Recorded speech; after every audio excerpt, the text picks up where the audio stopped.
that thing. We're going to try to roll this piece of timber in. Pick it up.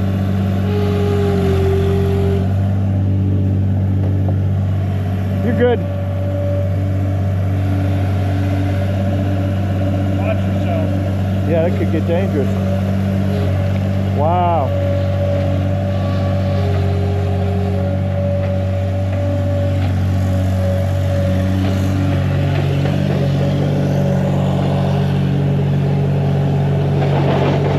That's a big old piece of maple. I'm not sure if it's silver or rock.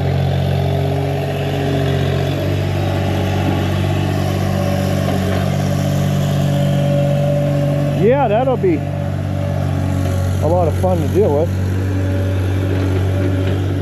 Wait, Eddie parks the machine here. What is that, Ed? That is a big old piece of rock maple. Is that rock or silver maple? It's rock or silver. It looks like rock. Sometimes you confuse it for white oak, but it's a maple. Yeah, wow. It's going better than 3 feet this way, about 34 inches this way. So everybody wants a stop sign video. Well, this is going to make a really nice big stop sign. Yeah. Cutting boards. Yeah, I think I'd make a lot of nice cutting boards. 200 cutting boards out of that. Heck yeah.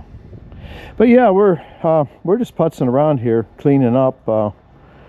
We got a mess up here. When you get into wintertime, everybody, it's just it is what it is. You can't get much stuff done. And I'll show you in front of the saw blade here. This builds up over time, but there's thousands and thousands of feet of lumber been through here to make this make this little bit of man glitter pile here. But yeah, that stuff all needs cleaned up, and we've just been doing some adjustments. We're doing some maintenance on the mill. I gotta go get some hydraulic hoses. I'll show you what's going on back here too. Yeah, this video just to tell everybody that we're still alive. We do exist, and this is what happens when you go into springtime and you didn't really have nothing lined up. But yeah, this hose here is starting to seep a little bit, so I think I'm going to go get a couple new 3/4 inch hoses on this bend here before we're in the middle of sawing, and that thing's going to just let go on us. And we're going to try to get a tank of water, some degreaser, give the bus motor a good cleaning. A few things we want to do in the spring. I want to do some adjustments. Every spring I like to check all the alignment of the knees to make sure everything's still in sync, and then we also check the accuracy of the clock face dial. And that's just one of the few things coming up on some maintenance. I'm not doing it on this video. I'm just doing just a little bit of just showing you what we've been up to. And we finally got out of the mud. This you couldn't even walk back here. You remember a couple videos. So we put these big chunks in here, and then we choked it in with this blacktop millings, and this really got rid of the mud problem. So we're not really worried about rain right now. Once this runs in, we're going to top it off with some more of this. This stuff here is nothing more than blacktop milling, so we're just going to go ahead and choke that all off. We're going to get all the slab wood boxes moved into a nice neat row. We're going to put some wood runners down on the ground so that they're not sitting on dirt. And we figure we got probably about 6 cords of firewood, maybe more, sitting in these boxes. And the sawdust bin is slowly starting to get ready to be emptied out, but no one's been coming up because it's just been too muddy. And then around back here where the sawdust blower lives, I got to take the chute off of this thing, and we got to do some sealing inside of here. Where this square adapter goes on to take it from square to round, it's getting back pressure, and it's just been getting worse and worse. So we're going to recaulk this inside of here, make that all nice and airtight again. You can see how much, if you look at the dents in that pipe from all the big chunks and stuff that get sucked through it, and you can hear a big clang whenever this thing pulls it through. But this is how we do ours. If anybody watches frickin' Jeep, he got a blower probably 3 times as big as this, This thing here, we're running off of nothing more than a little Predator engine. I think it's 13 horsepower. No electric start, no battery. Pull the rope one time, the thing goes. We're coming out of it, we're choking it down. Actually, the thing only has a 10-inch suction, but it's only adapter I had, so I just put that 12-inch on there to take it down to 8-inch. Then the 8-inch runs to the head saw. I have it wide off, and I pull a 4-inch off the backside of the saw.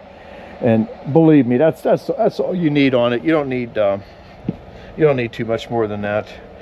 And you're gonna shovel sawdust. I don't care if you have a sawdust drag or whatever, but that's just what happens. Sawdust gets airborne and it lands where it wants. We got a little bit more clean up here to do. The wood boxes got full the last time we were sawing, and every time I'm cutting thin stuff off, I keep telling everybody that these all come in handy.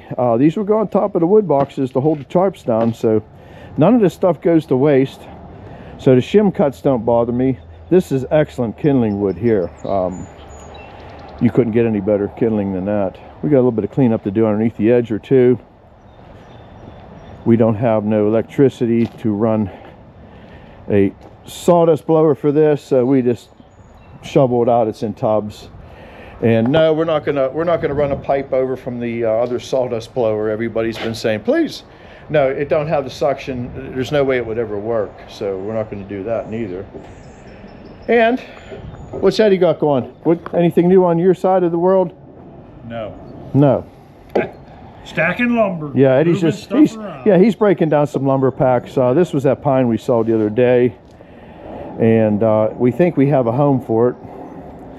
So somebody will use it. Yeah, somebody use it for something. Yeah, why not? And then, oh yeah, the argument, is it sheeting or sheathing, Ed? Oh heck, I don't know. It depends on where you live. Yeah, 220, 221. Yeah. Sheeting, yeah. That's Oh yeah, here's something else I want to show you that we got to work on. When we bought this mill originally, there was a 40-foot conveyor that came with it, and I still want to revive parts of this conveyor. So we'll take a walk over here and take a look at it. Part of this was built originally by Edmiston, and part of it was just added onto by whoever. So one end of it is set up to actually bolt up to our mill, and these tail drives, they are not cheap. In fact, I believe this is the Edmiston end right here. So this end here would hook right up to our end of our mill.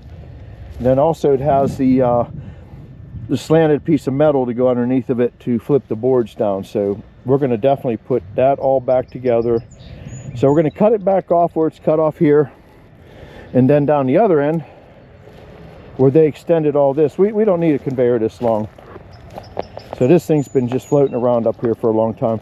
I'm going to remove this tailstock and the tensioner, and we're going to definitely keep all that stuff, and we'll keep the iron for something.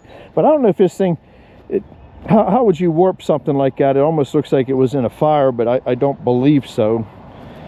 But you know, when you bend metal like this is what we were dealing with when we bought this mill used. So people are very rough on things. But yeah, this is one of the projects coming up. In fact, you can still see the yellow paint from the Edmiston on it. So and then we still got lumber piles back here to continue to unpack, get the sticks off them. We're hoping to get some stuff dried at some point.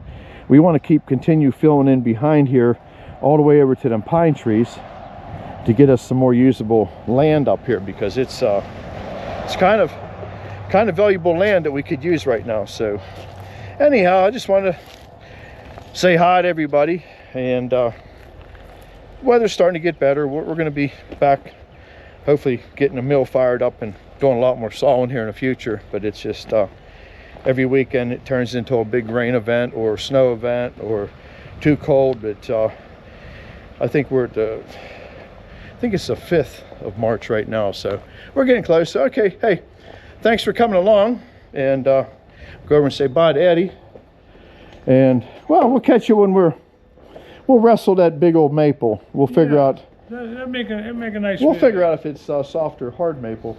It's hard to tell when they get really big like that. It might be silver. Yeah, it could be a Maybe silver it'd be a maple. rock, you know. But we don't know. It might not get sawed. It might have metal in it.